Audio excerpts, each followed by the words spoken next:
Magandang umaga mga kagulong. Nandito tayo ngayon sa Banawe. Nag-recon po tayo and coordination po para sa Primera Endurance. Nag-overnight po tayo dito sa De Veranda Bed and Breakfast Cafe and Bar. Yan. Mga niche po at pag-ari ni Sir James James, isang kasama nating rider. So sa mga rider dyan, kung mapadpad kayo dito sa Banawe, dito lang po kayo. Yan, mura po dito at saka napakabait po ng may-ari.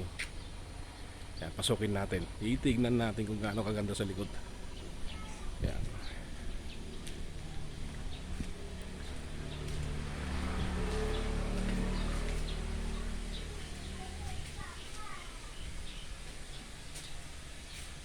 Malinis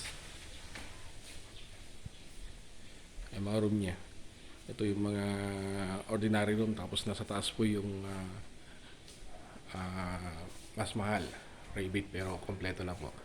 Tapos dito, yan, mayroon tayong unlimited coffee, barakong kape, napakasarap po. Yan.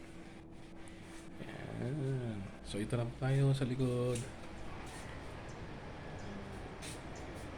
Yan. Meron din po siyang bar sa baba.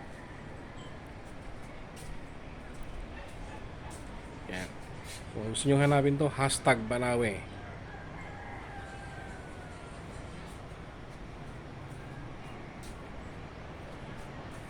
Yan o, napakagandang tanawin.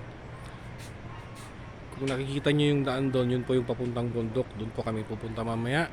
At dito naman po yung papuntang Mayoyaw, lalabas ng Ramon Isabela. So yung daan na yun, pupuntang Baguio, Sagada, Tinglayan. Yun, meron din pong lalabas ng Ilocos.